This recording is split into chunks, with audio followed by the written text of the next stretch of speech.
Taylor dividiu o trabalho em 5 etapas. Ele não registrou dessa maneira, mas fica claro quando a gente lê detalhadamente o processo que era desse jeito. Vamos entender essas etapas. Primeiro, a anotação dos movimentos. Primeiro ele seguia Smith e anotava cada movimento de Smith.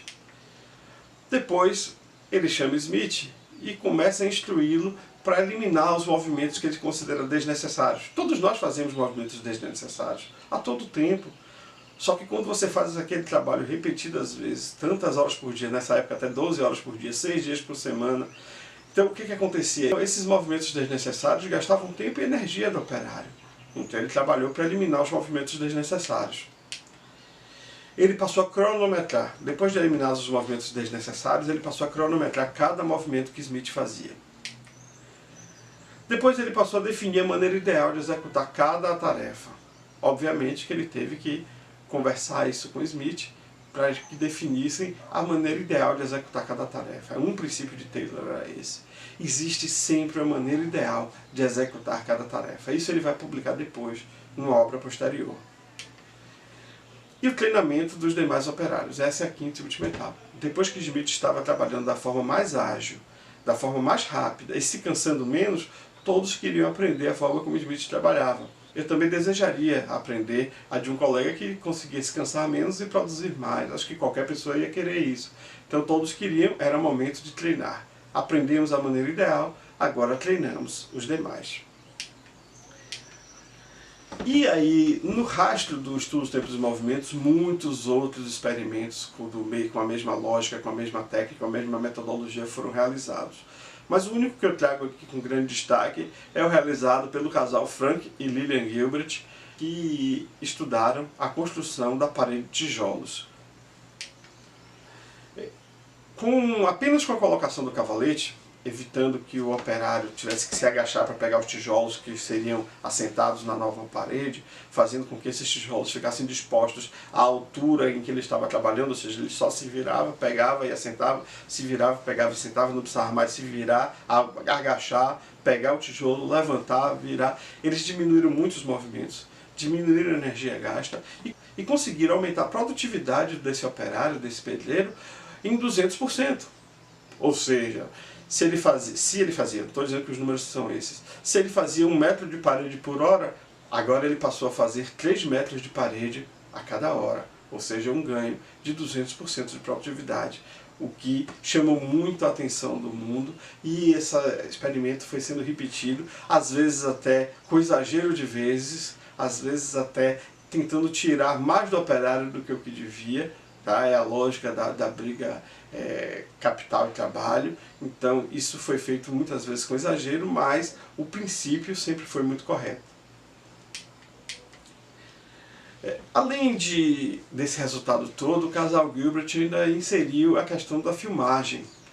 E como é que a filmagem pode ajudar? Eles conseguiram equipamento de cinema na época e filmaram a experiência.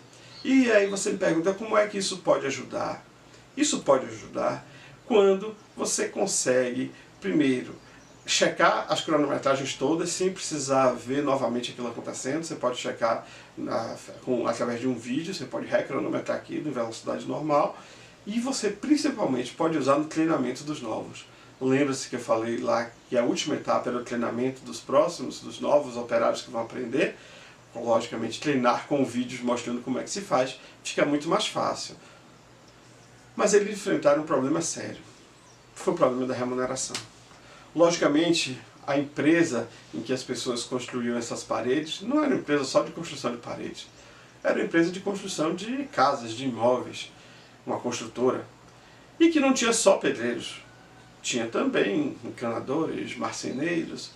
E se esse aumento de 200% da produtividade aconteceu só com os pedreiros, que foi o caso, os pedreiros queriam um aumento de ganhos, um aumento de salários, claro.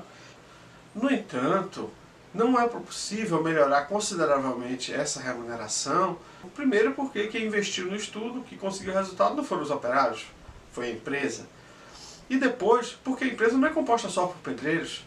Uma construtora também tem marceneiros, tem encanadores, tem eletricistas, e a produtividade ampliada foi só dos pedreiros.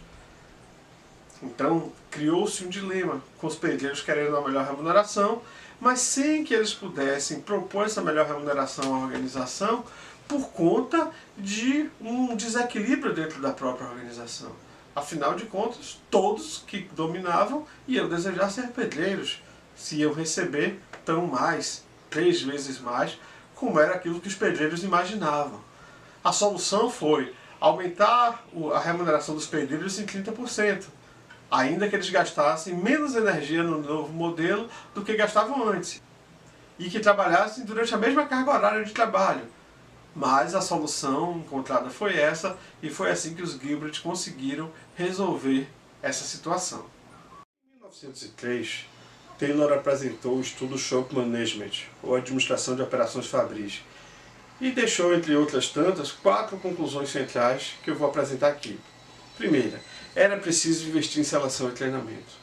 Já toquei hoje no assunto da questão da seleção, da adequação das pessoas ao cargo, isso é seleção, e agora a gente vai falar do treinamento. Taylor falou muito em treinamento e retreinamento, que hoje a gente chama de reciclagem. Ele falava, é preciso treinar os operários depois de determinado tempo, porque mesmo treinados, com o passar do tempo, eles vão relaxando e vão deixando de fazer as coisas da maneira correta. 2. Há uma relação direta entre salários altos e custos baixos. O que Taylor queria dizer com isso? Que quanto mais os operários economizassem os insumos da empresa, menores seriam os custos da organização e, por conseguinte, essa conseguiria pagar melhores salários. Aí você pode me dizer, Sandro, mas isso não existe. Existe. Existe em alguns lugares do mundo. No Brasil isso é mais difícil porque a nossa lei diz que a gente não pode retroagir salário. Então, se esse mês a empresa teve um resultado melhor, ela não pode melhorar o seu salário porque ela fica obrigada a pagar aquilo ali para sempre, dali para cima. Então, mês que vem não foi tão bom, ela continua obrigada a pagar aquele salário quando foi bom. Então, esse engessamento da nossa lei impede isso. Mas, em alguns lugares, isso acontece. No Brasil, isso vai terminar se manifestando com a participação nos lucros. Ainda que não seja através de salário mensal, algumas organizações dividem parte do seu lucro com seus operários, e o que faz com que recebam essa remuneração de forma anual, mas ainda assim essa remuneração termine vindo para o seu bolso. 3. Há sempre a maneira ideal de executar cada tarefa. Já tínhamos falado sobre isso, né? Taylor vai perceber isso e vai divulgar isso no estudo dos tempos e movimentos, e aí publica depois no Shop Management. E 4. Para o êxito da firma, deve haver cooperação entre a administração e operários.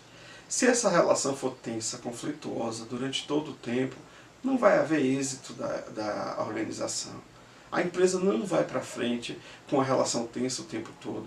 É preciso encontrar os caminhos de adequação para ajustar os interesses de ambas as partes, para que a gente encontre o caminho ideal e a gente não viva uma relação tensa o tempo inteiro, para que exista de fato a cooperação.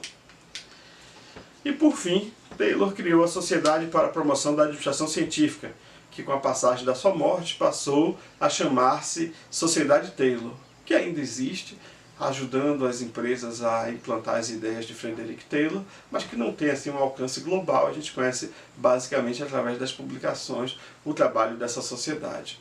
Eu espero que você tenha entendido aquilo que a gente discutiu. A obra de Taylor é muito maior que isso. Isso aqui é a parte que eu separei para a gente trabalhar nesse curso, e você fica à vontade para enviar aí as suas dúvidas. Um abraço!